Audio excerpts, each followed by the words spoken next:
ॐ सहना भवतु सहनौ भुनक्तु सह वीर्यङ्करवावहै तेजस्विनावधीतमस्तु मा विद्विषावहै। ॐ शान्ति शान्ति शान्तिः। शङ्करं शङ्कराचार्यं केशवं बादरायणं सूत्रभाष्यकृतौ वन्दे भगवन्तौ पुनः पुनः।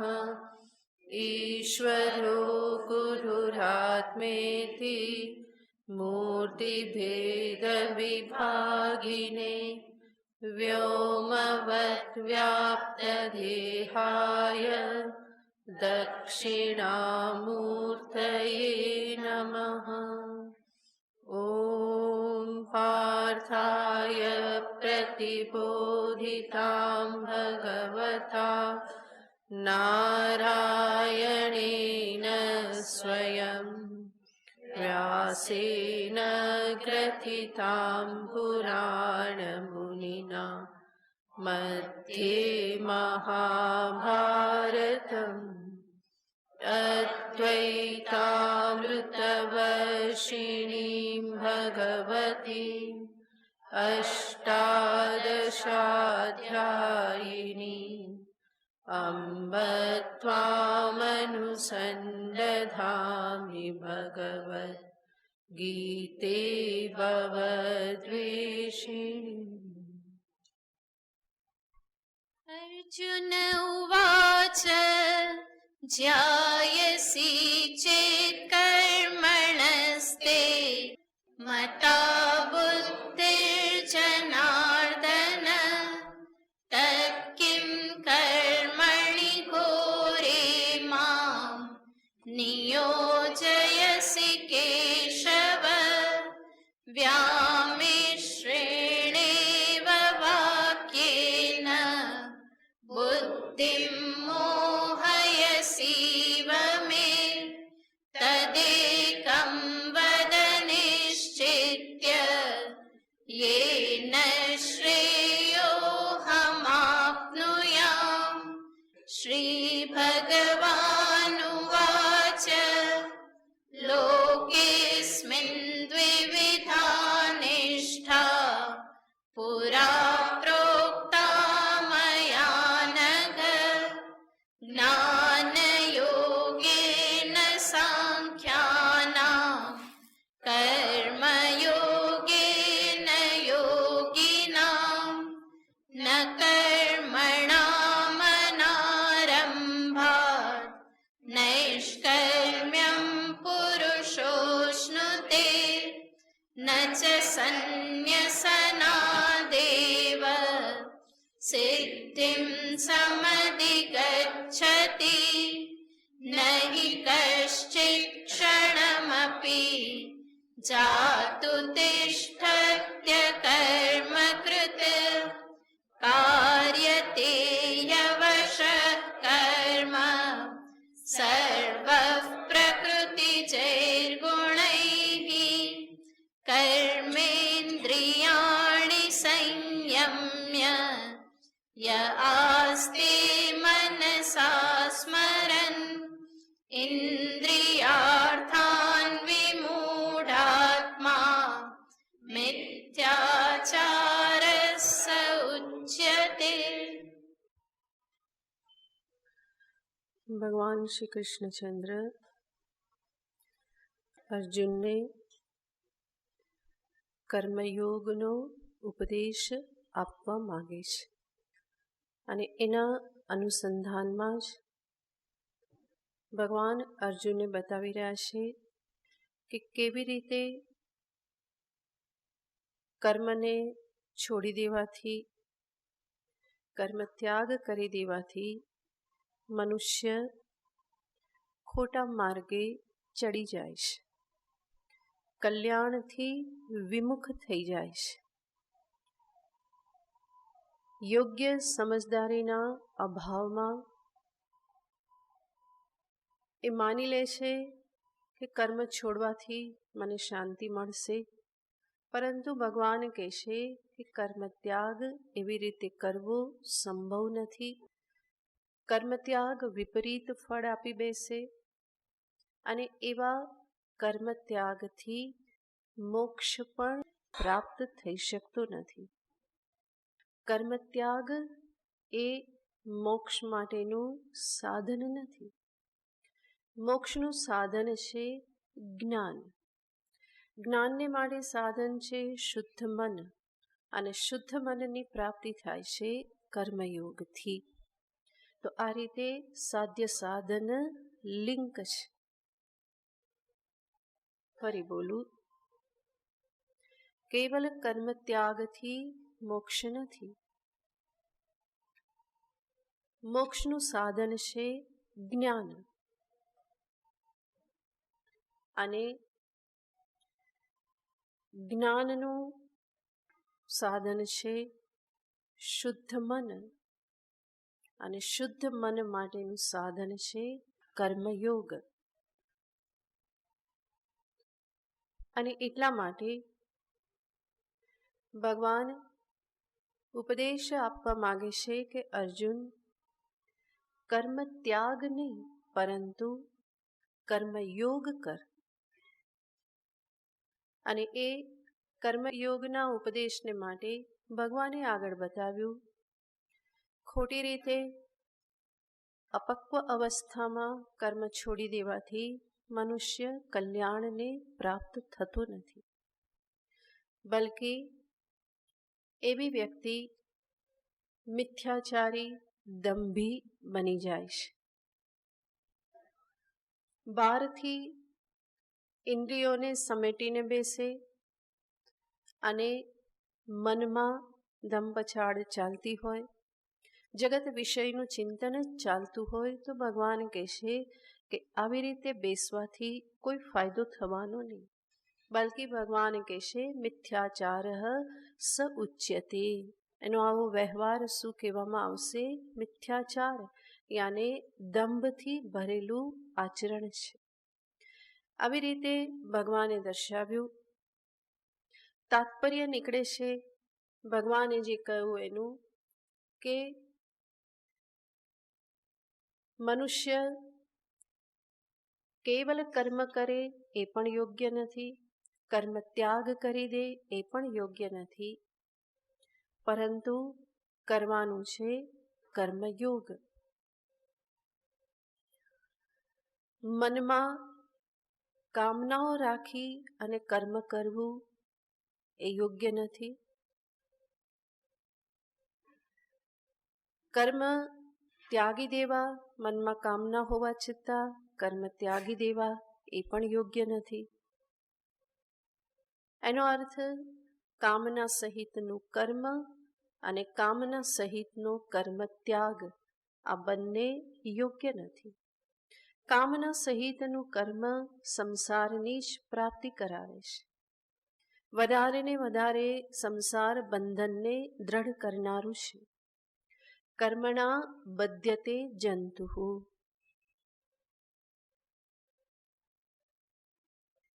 કામાન્ય મન્યતે મન્યમાનઃ સકામભીર જાયતે તત્ર તત્ર. તો કેવલ કર્મ કામના સહિત કરવામાં આવે એ બંધન ઊભું કરનાર છે. બંધન યાને રાગ, દ્વેષ, બીજી અનેક કામનાઓ અને પુનરપી જનનમ પુનરપી મરણમ, આ બધાને બંધન કહેવામાં આવે છે. એવું બંધન સકામ કર્મથી પ્રાપ્ત થાય છે.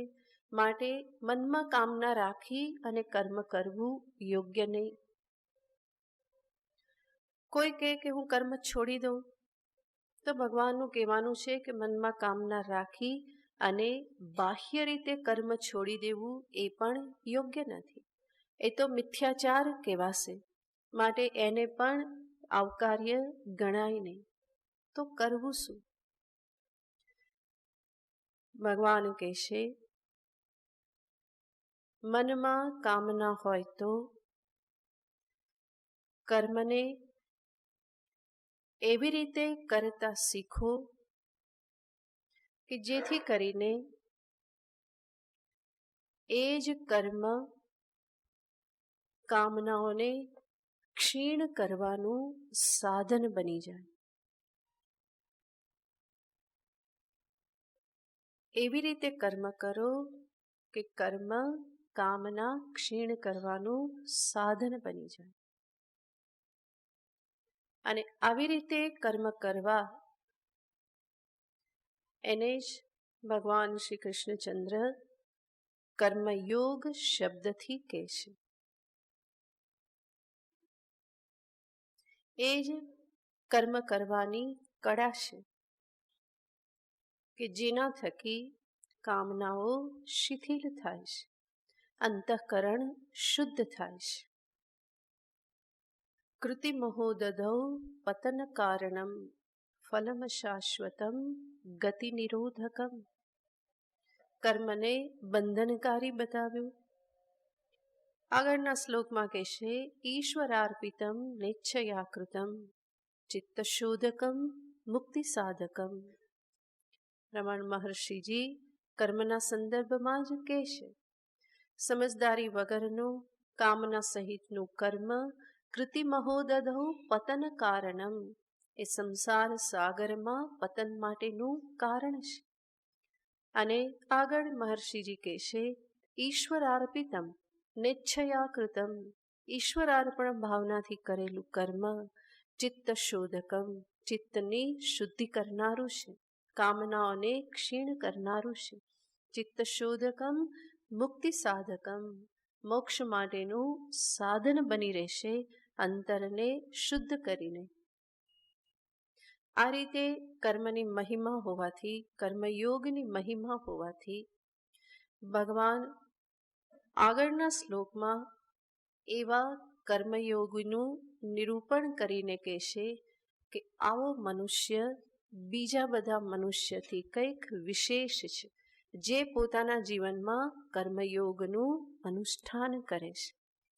આગળનો શ્લોક યસ્ત્વિન્દ્રિયાણિ મનસા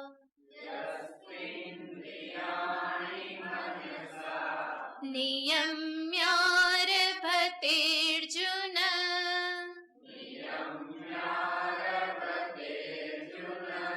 કર્મેન્દ્રિયૈ કર્મયોગમ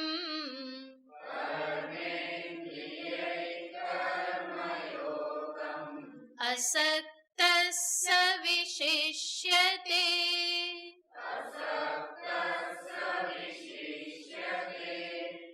યસ્ત્વિન્દ્રિયાણિ મનસા નિયમ્યારભતેર્જુન કર્મેન્દ્રિયૈ કર્મયોગમ અસક્તસ્સ વિશિષ્યતે. આ શ્લોક ભગવાન આગળ જે કર્મયોગનું વિસ્તૃત નિરૂપણ કરવાના છે એની પૂર્વ ભૂમિકા રૂપ છે. કર્મયોગની ઇન્ટ્રોડક્શન છે આ 7મો શ્લોક. ત્યાર પછી 8 થી 16મા શ્લોક સુધી ભગવાન કર્મયોગને જ વિસ્તારથી દર્શાવવાના છે. બીજા અધ્યાયમાં ભગવાને કર્મયોગ દર્શાવ્યો હતો 2 શ્લોકમાં. કર્મણ્યેવાધિકારસ્તે યોગસ્થ કુરુ કર્માણી, આ 2 શ્લોકમાં કર્મયોગનું નિરૂપણ કર્યું હતું. એનું જ વિસ્તૃત નિરૂપણ આ અધ્યાયમાં ભગવાન કરવાના છે. તો 8 થી 16 શ્લોકમાં એ વિસ્તૃત નિરૂપણ આવશે.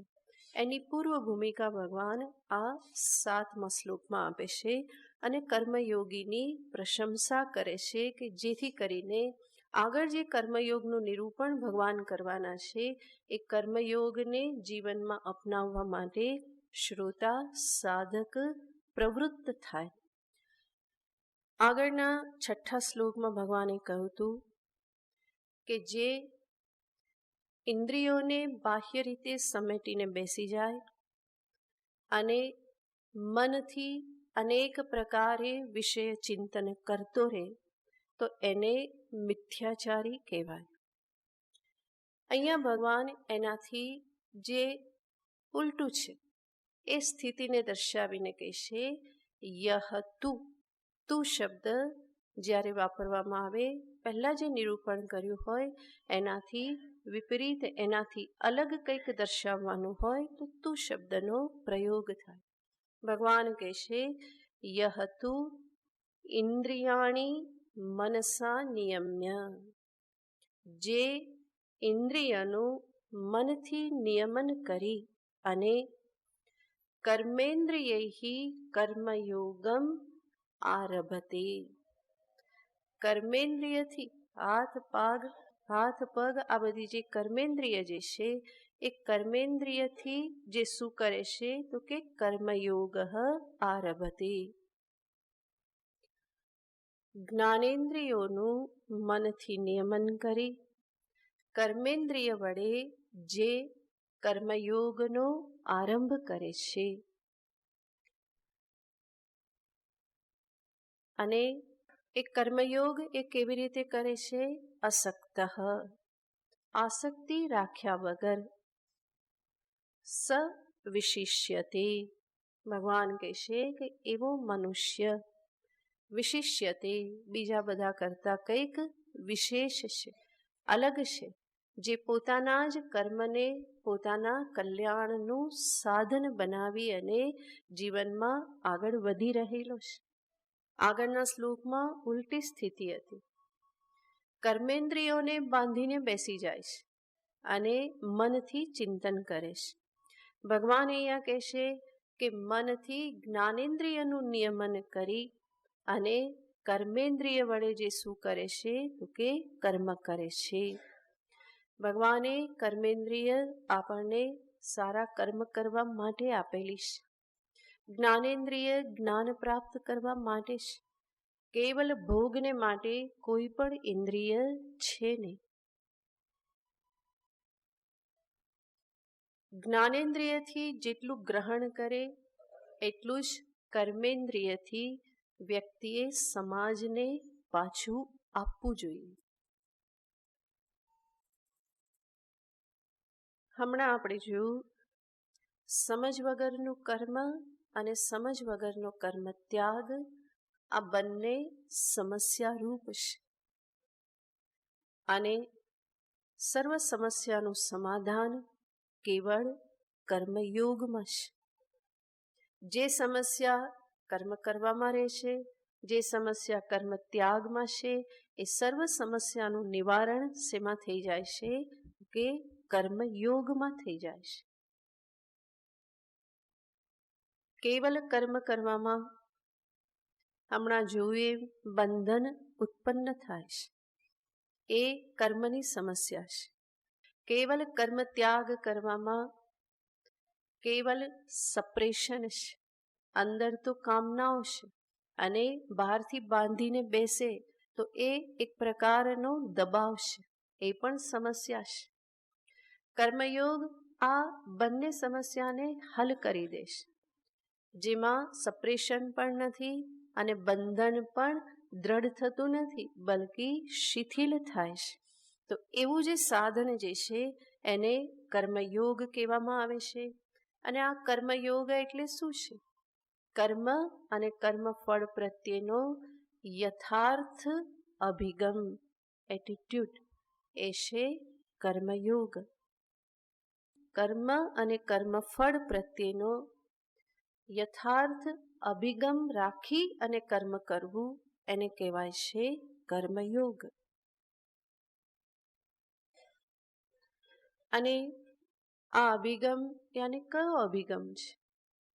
ભગવાન આગળ દર્શાવી ચૂક્યા છે.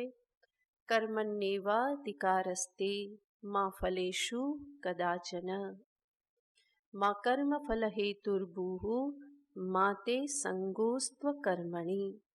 ભગવાને આ કર્મયોગની ચતુસ્સૂત્રી આપી દીધી છે. આ પ્રમાણેના આ સત્યને સામે રાખીને રિપીટ નહીં કરું, કારણ કે આપણે બહુ વિસ્તારથી જોયેલું છે.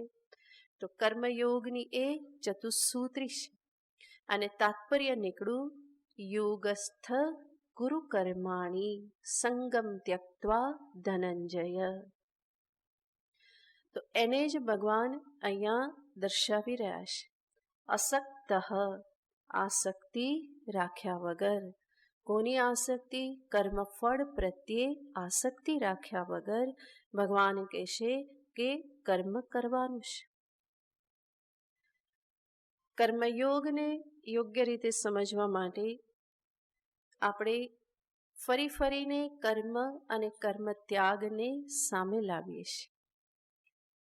અને આ ત્રણેયને સામે રાખીએ તો જગતમાં 3 પ્રકારની વ્યક્તિઓને આપણે જોઈ શકીએ. જે કેવલ કર્મ કરે છે, યાને કામના સહિત કર્મ કરીએ જાય છે. એવી વ્યક્તિને આપણે કહીએ કર્મી. બીજી વ્યક્તિ કર્મત્યાગી. અને ત્રીજી વ્યક્તિ છે કર્મયોગી. કર્મી, કર્મત્યાગી, કર્મયોગી. કર્મી કોણ છે? જેના અંતરમાં અનેક પ્રકારની ઈચ્છાઓ, મહત્વાકાંક્ષાઓ બધું ભરેલું છે. અને કેવળ એની પૂર્તિને અર્થે જે કર્મમાં પ્રવૃત્ત થાય છે. બહુ જ દ્રઢ ઈચ્છા રાખી કે મને આ પ્રાપ્ત થાય જ. કર્મફળ પ્રત્યે આસક્તિ રાખી, કામના રાખી અને જે કર્મમાં પ્રવૃત્ત થાય છે એનો કર્મ પ્રત્યેનો સમસ્ત અભિગમ જે છે એ અયોગ્ય છે. એની પાસે કર્મ કરવાની કોઈ કળા નથી, કરીએ જાય છે.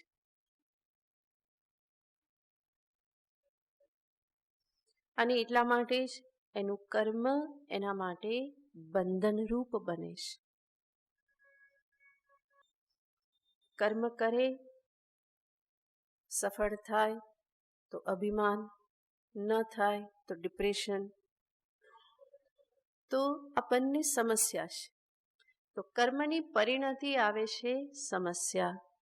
ફરી એમાંથી નીકળવા માટે કર્મ કરે, ફરી શું પ્રાપ્ત થાય? સમસ્યા. એનો અર્થ આવો જે સમજ વગર કર્મ કર્યા કરે એના જીવનમાં સમસ્યાઓનો અંત ક્યારેય પણ આવતો નથી. તો આ છે કર્મીની દશા, જે હંમેશા એક પ્રકારના અજંપાથી, ઉદ્વેગથી, વિહવળતાથી હંમેશા ઘેરાયેલો રહેશે. ચિંતાથી ગ્રસ્ત રહેશે. અનેક પ્રકારની આસક્તિઓથી ગ્રસ્ત રહેશે. અને આપણે જાણીએ છીએ જગતમાં મોટાભાગના મનુષ્યો કેવા છે?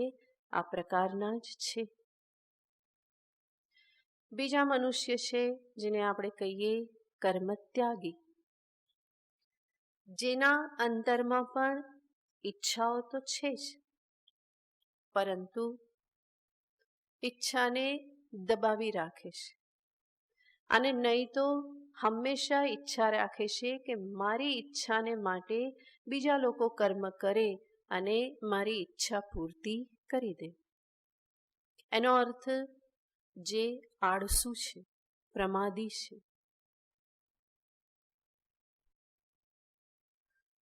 પોતાના કામને માટે પણ બીજા પર આધાર રાખે અને નહીં તો બહારથી કેવળ આડંબર કરે કે હું તો તૃપ્ત છું. તો આવી વ્યક્તિ જે અપરિપક્વ અવસ્થામાં કર્મને છોડીને બેઠેલી છે એને કહેવાય કર્મ ત્યાગી. આપણી ભાષામાં એને કહેવાય આળસુ, પ્રમાદી. અને પહેલી વ્યક્તિ જે જોઈ કર્મી, જે ઈચ્છાઓની પૂર્તિને માટે કામમાં લાગેલો જ રહેશે સવારથી રાત સુધી. ઉઠે એવો ભાગે, આવે એવો પડે. જીવન કેવું છે? ઉઠ્યો કે તરત ભાગ્યો. અને ફરી આવ્યો તો થાક્યો પાક્યો પથારીમાં પડ્યો. તો આના કારણે જ કેટલા બધાનું જીવન એવું છે કે જે ઘરે માત્ર સૂવા માટે જ આવે, સવારે ઉઠીને ભાગે ને રાત્રે સૂવા માટે ફરી આવે. તો આવી વ્યક્તિ કે જેને આપણે કર્મી કહીએ, અને આપણી ભાષામાં શું કહીએ તો કે કામઢો કહેવાય. એ શું કરે? બહુ કામ કરે છે. આગળનો જે છે કેવો છે? આળસુ છે, પ્રમાદી છે. ભગવાન કહે છે કે તારે આળસુ પણ નથી બનવાનું અને કામઢા પણ નથી બનવાનું, પણ શું બનવાનું? કર્મયોગી બનવાનું છે. તો ત્રીજી વ્યક્તિ જે કર્મયોગી, જે કર્મ કરે છે એના અંતરમાં પણ ઈચ્છાઓ હોઈ શકે, પરંતુ એ સંદર્ભમાં ઘણો જ વિવેક ધારણ કરી અને ઈચ્છાને જીદમાં કે દુરાગ્રહમાં ફેરવી નાખતો નથી. કર્મ કરે, કર્મ ફળ પ્રત્યે ઈચ્છા હોય, એમાં પણ કોઈ ખોટું નથી. ઈચ્છા રાખ્યા વગર, અપેક્ષા રાખ્યા વગર કર્મ કરીએ જાઓ, આવું સંભવ નથી. એ તો બહુ ઊંચી અવસ્થા જોઈએ એવા કર્મયોગી થવા માટે. જરૂર અંતરમાં ઈચ્છા છે અને કર્મમાં પ્રવૃત્ત થાય તો જરૂર અપેક્ષા પણ રાખે આ કર્મથી આ ફળ મળે, તો એને સામે રાખીને તો પ્રવૃત્ત થાય છે. છતાં પણ એની ઈચ્છા ક્યારેય પણ દુરાગ્રહનું રૂપ ધારણ કરતી નથી.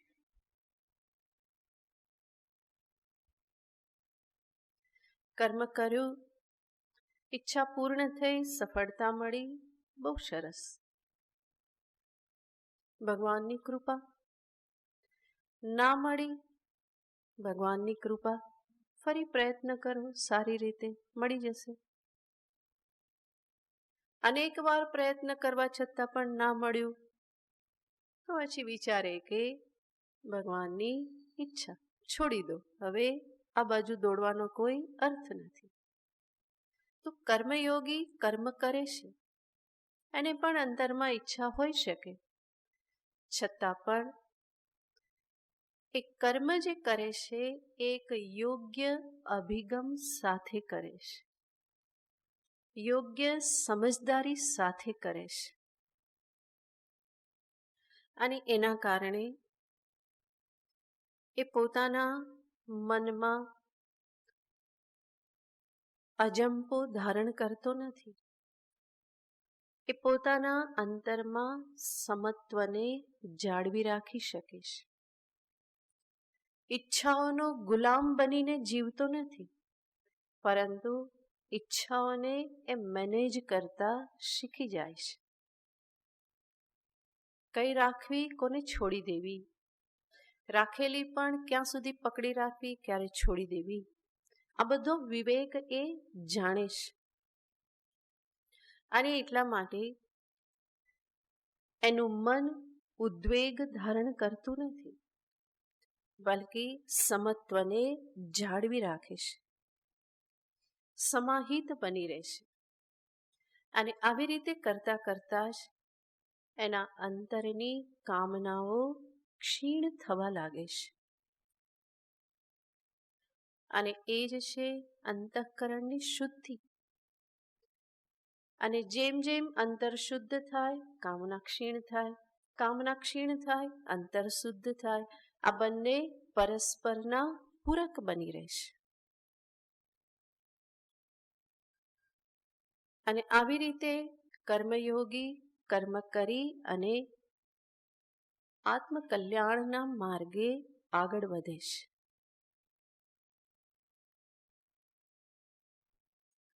તો ભગવાન કહેવા માંગે છે, સમજ્યા વગર કર્મ ન કરો, સમજ્યા વગર કર્મનો ત્યાગ પણ ના કરો,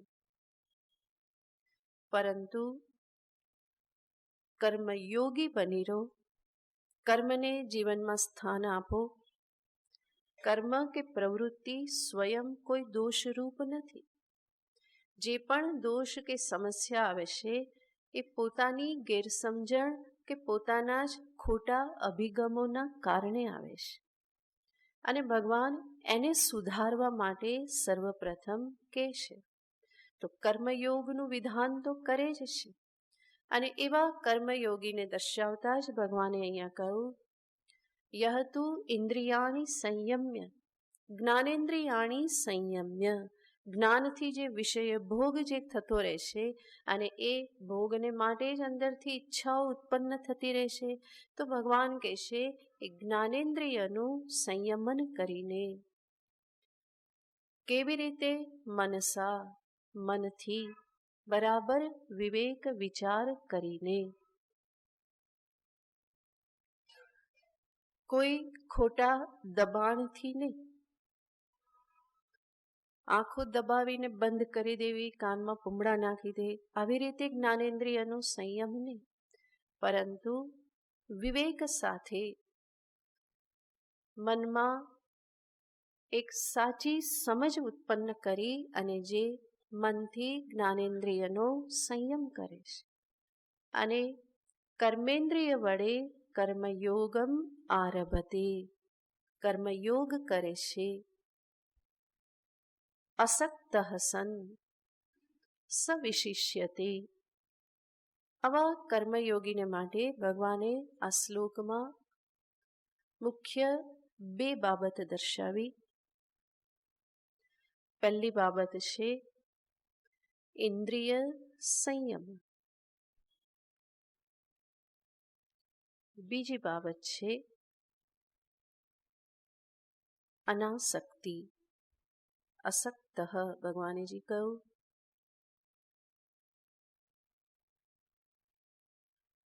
કર્મયોગીના આ બે ગુણ છે.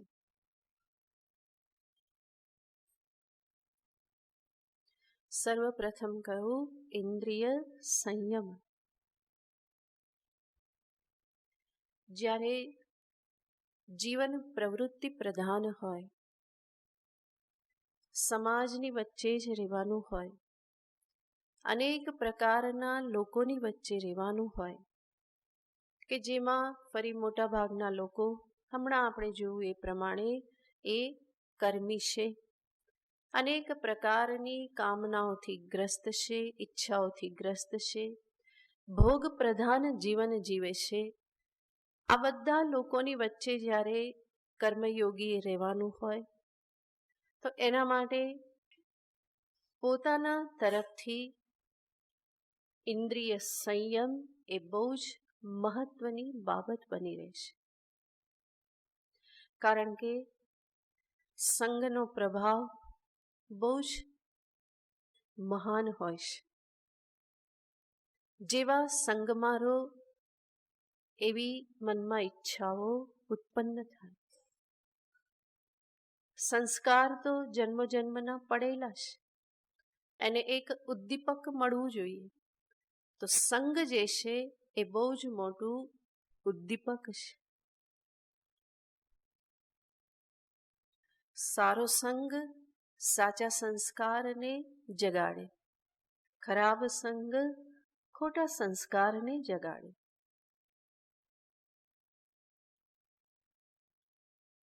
એટલા માટે જ જ્યારે ગલત સંગ હોય, મારા જીવનનું જે લક્ષ્ય છે, ધ્યેય છે, એનાથી વિપરીત દિશામાં જનારો સંગ હોય, ત્યારે મારા મનની, મારા વિવેકની રક્ષા કરવી એ મારી પોતાની જ જવાબદારી થઈ જાય છે. અને એટલે જ કર્મયોગી એવા સાધકને ભગવાન કહે છે, વિવેક કરી સમજી વિચારી પોતાની ઇન્દ્રિયોને સંયમમાં રાખવી. પોતાના તરફથી પોતાની મર્યાદામાં રહેવું. આ દરેક સાધકને માટે આવશ્યક બની જાય છે. નહીં તો ચલો બધા કરે છે તો કરી લો, જેવા સાથે તેવા, આવી રીતે તો રહેવું પડે, આટલામાં શું થઈ જવાનું, કંઈ વાંધો નહીં, આવી રીતે મન વિચાર કરી અને બીજાની સાથે એવી રીતે એ વહેતો જાય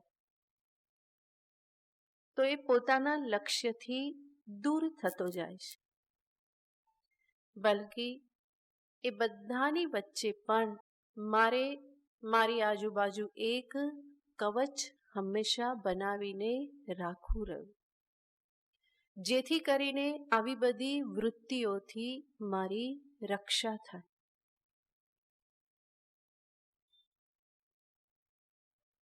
અને એ કવચ છે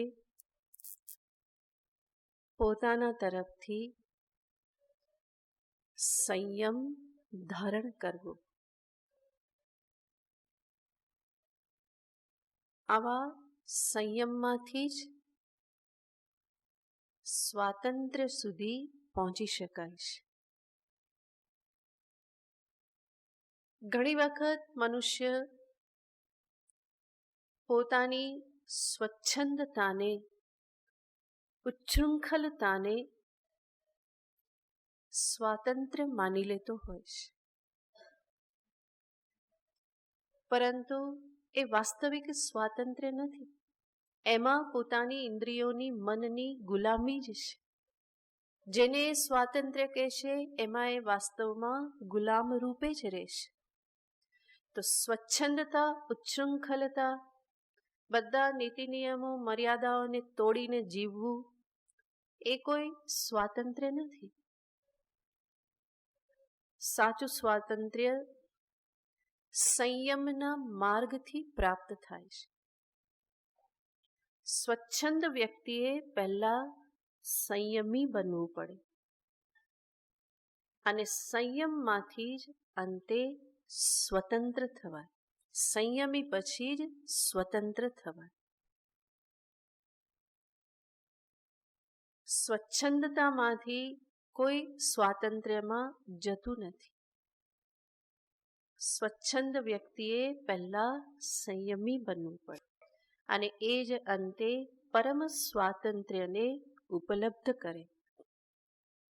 સ્વચ્છંદ વ્યક્તિ છે એ છે સંસારી, પામર. સંયમી જે છે એ છે સાધક. અને અંતે પરમ સ્વાતંત્ર્યને જે ઉપલબ્ધ થયો એ છે જ્ઞાની મહાપુરુષ.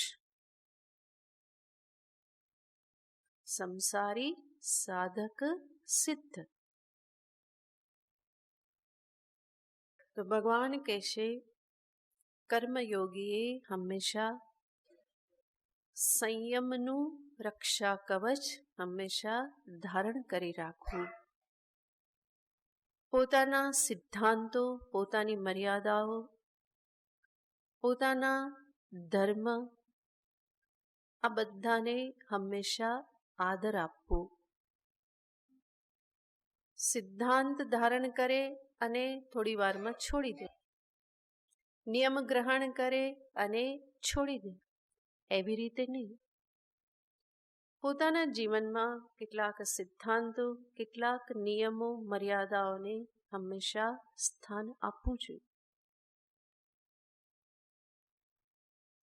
અને જ્યારે વિષય ભોગ બાજુ પ્રવાહ જતો હોય, તમને પણ ખેંચી જવા માટે પ્રવૃત્ત થતા હોય, તો ત્યાં ના પાડતા પણ આવડવું જોઈએ. ઘણા બધા મને મળવા આવે તો કે ડ્રિંક્સ લે છે, કે અમારી મીટિંગમાં થોડુંક તો લેવું પડે બિઝનેસમાં. આવું કોઈ જરૂરી નથી. તમે ફર્મલી કહી જ શકો કે આ મારી મર્યાદા છે, હું ના લઈ શકું. પણ આપણી જ અંદરથી કોઈક નબળાઈ હોય છે કે જે આપણને આવા કોઈક જવાબો અંદરથી સુજાડી દેશે. આપણે અંદરથી દ્રઢ હોઈએ તો આપણને કોઈ ઓફર કરતા પણ બીવે, હિંમત નહીં ચાલે કે આમને તો કેમ પૂછાય આવું. આપણું જ વ્યક્તિત્વ આપણે એવું બનાવીએ કે આવું કંઈ આપણને ઓફર કરવામાં ન આવે.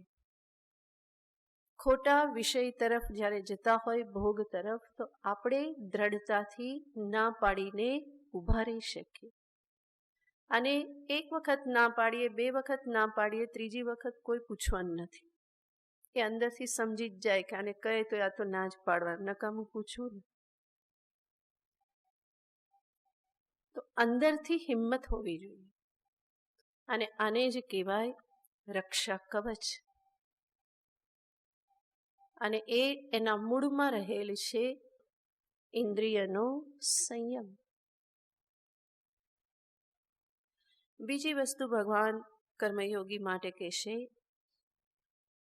અસક્ત. ભગવાને શબ્દ વાપર્યો. કર્મયોગી એ છે કે જે કર્મફળ પ્રત્યે આસક્તિ રાખતો નથી. જીદ, ચિંતા, દુરાગ્રહ આ બધાથી એ મુક્ત છે. પોતાનું કર્મ સારામાં સારી રીતે કરે અને પછી ફળની ચિંતા કરતો નથી. ભગવાન ઉપર, ઈશ્વર પર છોડી દેશે. જે પણ ફળ આવ્યું એને સ્વીકારવાને માટે એનું મન તૈયાર રહેશે.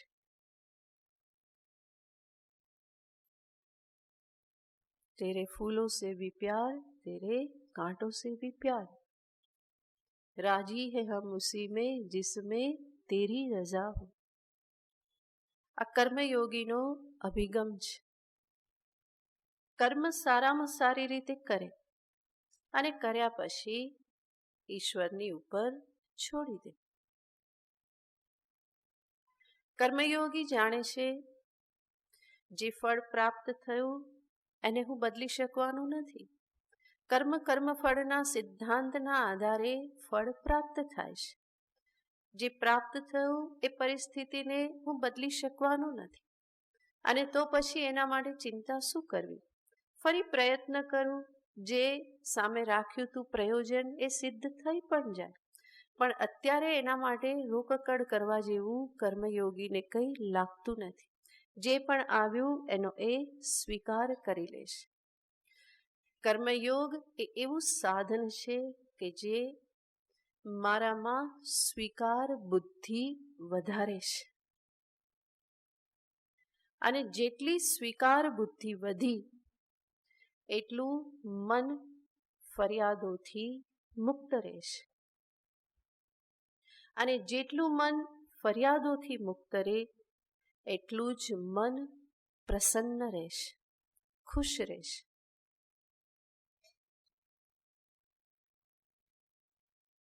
કર્મયોગી પાસે એક કડા આવી જાય છે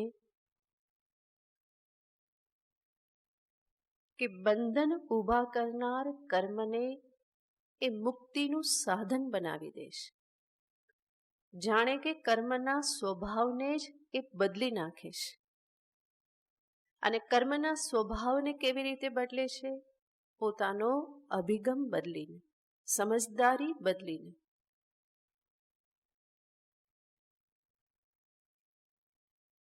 આ બધી પરિસ્થિતિઓને સામે રાખી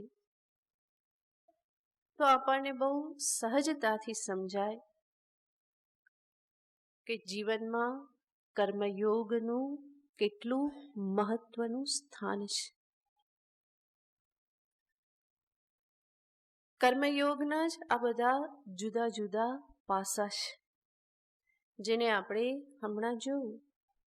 કર્મયોગ એટલે શું? તો આપણે કહી શકીએ કર્મયોગ યાને કર્મ કરવાની કળા કે જેના પરિણામે બંધનકારી કર્મ પણ કેવું થઈ જાય છે? મુક્તિનું સાધન બની જાય છે. એ જ કર્મયોગને બીજી રીતે જોઈએ તો કર્મયોગ એ કર્મફળ સંદર્ભની સમજદારી છે.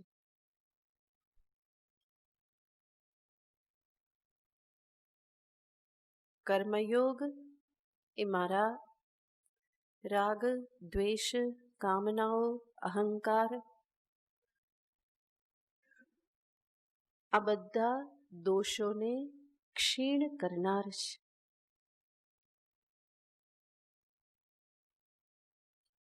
કર્મયોગ યાને સારામાં સારી રીતે કર્મ કરવું અને ખરાબમાં ખરાબ ફળ માટે તૈયાર પણ રહેવું. આ બધા કર્મયોગના જુદા જુદા સ્વરૂપો છે. સામાન્ય રીતે કર્મયોગ એટલે એટલું જ સમજવામાં આવે, ફળની અપેક્ષા રાખ્યા વગર કર્મ કરીએ જાઓ, આનું નામ છે કર્મયોગ. પણ એવું તો સંભવ બનતું નથી. કેવળ એટલો જ અર્થ નથી. ફળની અપેક્ષા રાખ્યા વગર કર્મ કરીએ જાઓ, પરંતુ અપેક્ષા રાખ્યા વગર આજ બહુ અઘરું છે. એ કેવી રીતે થવું એ જ પહેલા તો શીખવું પડે. તો એ જ શીખવે છે કર્મયોગ. ભગવાન વિસ્તૃત નિરૂપણ કરવાના જ છે. કેવા અભિગમથી, કેવી સમજદારી સાથે હું કર્મ કરું. કર્મયોગનું શાસ્ત્રીય સ્વરૂપ જોઈએ તો શાસ્ત્રમાં કહેવામાં આવે છે, ઈશ્વર અર્પણ ભાવથી કર્મ કરવું અને પ્રસાદ બુદ્ધિથી ફળનું ગ્રહણ કરવું. ઈશ્વરાર્પણ ભાવથી કર્મ, પ્રસાદ બુદ્ધિથી કર્મફળનો સ્વીકાર. આ છે કર્મયોગ. અને આ પ્રમાણે કર્મયોગ કરવાથી જીવનમાં કર્મયોગી શું શું પ્રાપ્ત કરે છે એનો થોડો વિચાર કરીએ તો કર્મયોગ મને સંકુચિતતામાંથી બહાર કાઢે છે. મારી દ્રષ્ટિને વિસ્તારી દે છે. સ્વાર્થીપણું મારું ધીમે ધીમે છૂટતું જાય છે. કર્મફળ રૂપી પ્રસાદને હું વહેંચીને લેતા શીખું છું. હું કરું, મને જ મળે અને હું જ ભોગવું, હું જ સુખી થઉં, આવા પ્રકારના અભિગમ કર્મયોગીમાં નથી રહેતા. બલ્કિ એનું અંતર વિસ્તૃત થઈ જાય છે. બીજું, યોગ્ય સમજદારીના કારણે કર્મયોગી ઘણા કર્મ કરે છે. એ જગતમાં દોડે છે પણ ભાગતો નથી, અથડાતો નથી. ભાગે વારંવાર અથડાયા કરે અને પડે. પણ સમજદારી સાથે જે દોડે, સવાર સવારમાં દોડવા નીકળે ને બધા, એ લોકો પડતા નથી ક્યારે. કેમ? અભિગમ જુદો છે. તો કર્મયોગી કર્મમાં પ્રવૃત્ત રહે છે. એ પણ જગતમાં દોડાદોડી કરે છે પણ ભાગતો નથી. ભાગતો નથી એટલા માટે અથડાતો નથી. ભાગતો નથી એટલા માટે થાકતો પણ નથી. અને થાકતો નથી એટલા માટે ખુશ રહેશે. કર્મ એના માટે બોજારૂપ બનતું નથી. કંટાળો આવતો નથી, બલ્કિ એમાં ખુશ છે. કર્મ કરવામાં જ એને પ્રસન્નતા પ્રાપ્ત થઈ જાય છે. ફળ મળે ત્યાં સુધી એને રાહ જોવાની જરૂર નથી.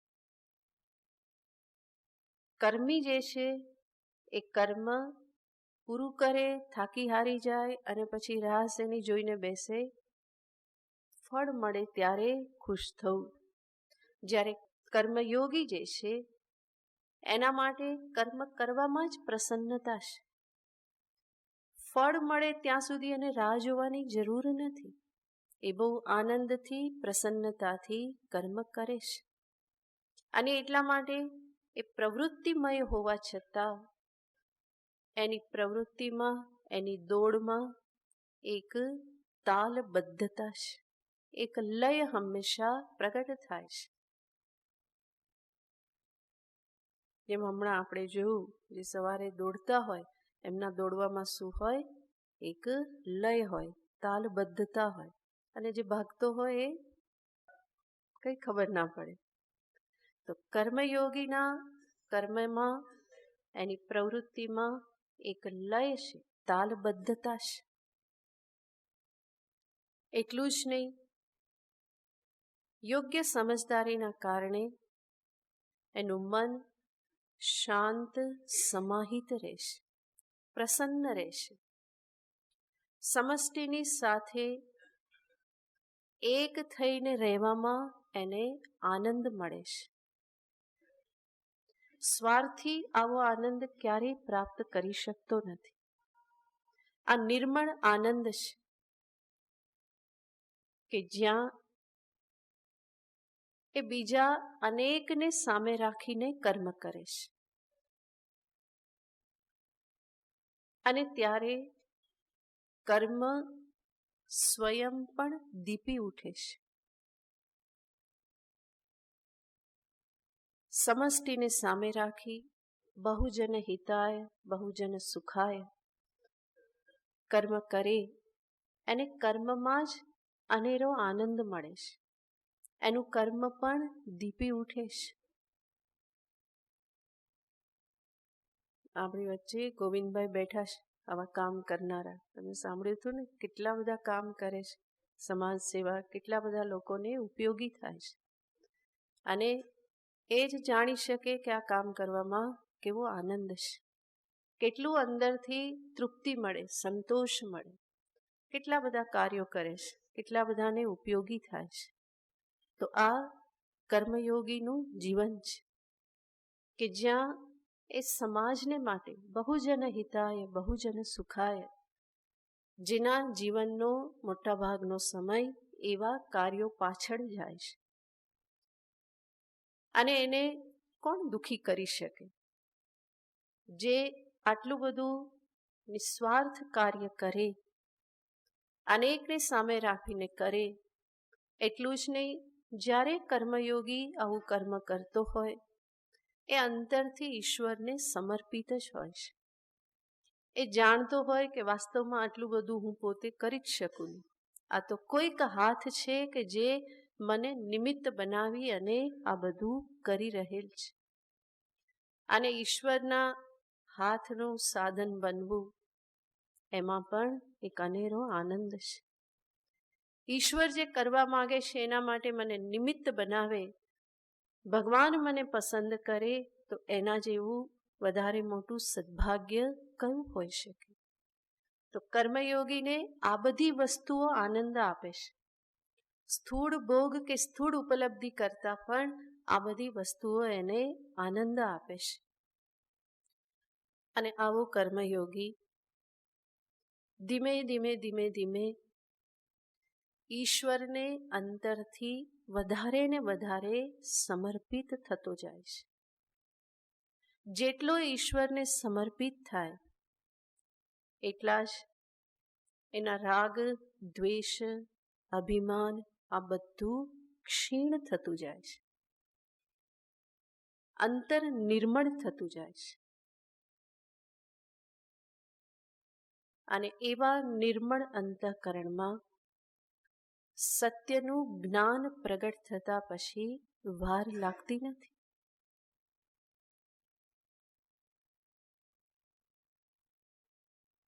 પોતાના પ્રભુની ઈચ્છામાં પોતાની ઈચ્છા મેળવતો જાય છે.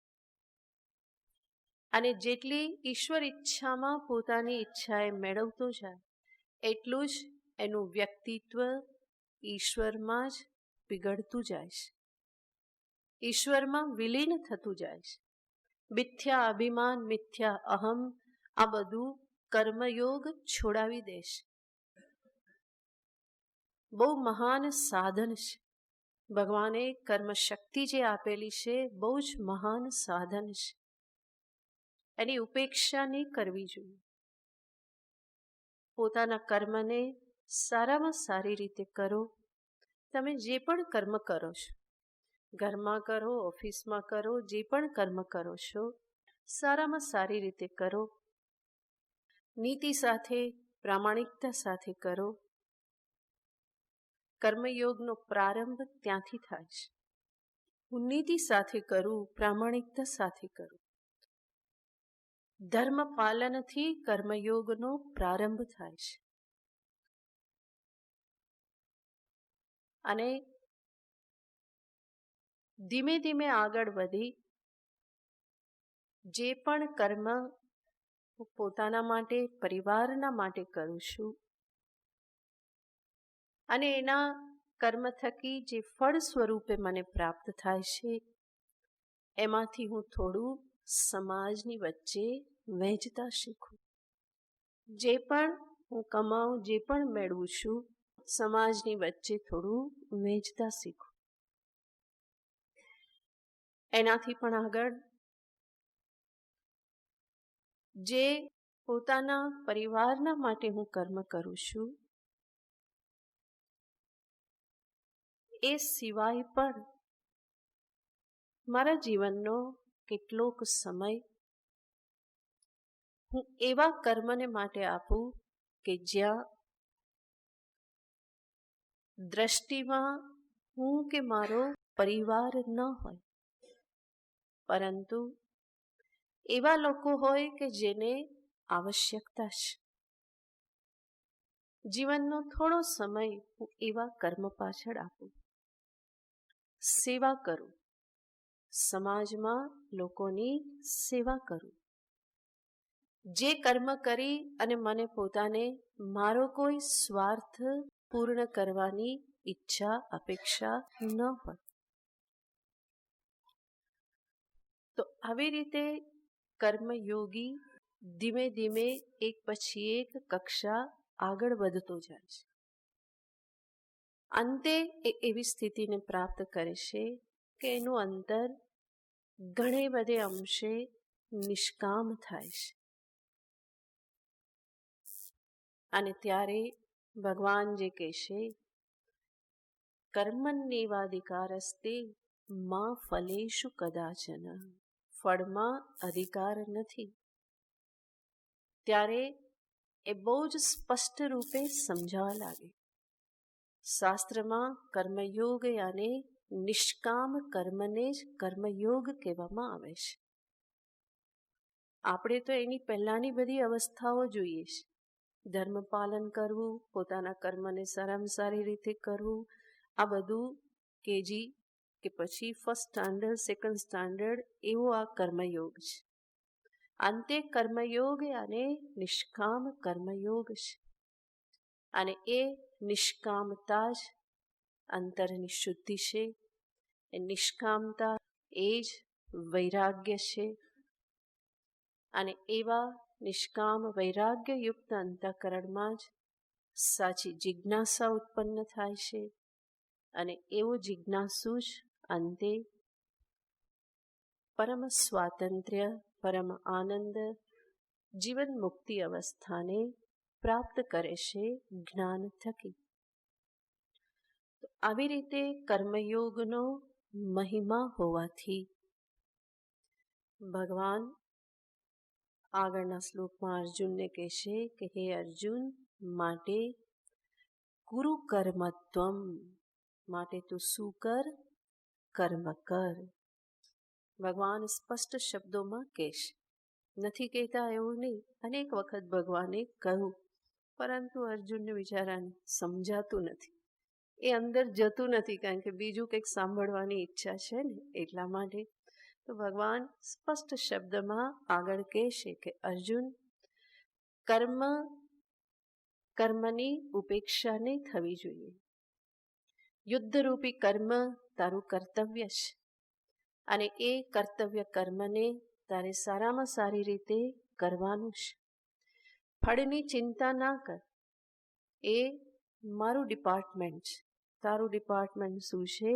કર્મ કરવું અને માટે નિયતમ ગુરુ કર્મત્વમ. આગળના શ્લોકમાં ભગવાન આવું કહેશે, જેને પછી જોઈશું.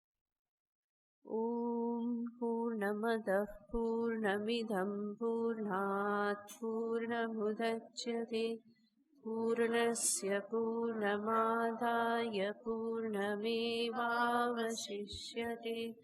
ઓમ શાંતિ શાંતિ શાંતિ. હરિ ઓમ શ્રી ગુરુભ્યો નમઃ. હરિ ઓમ.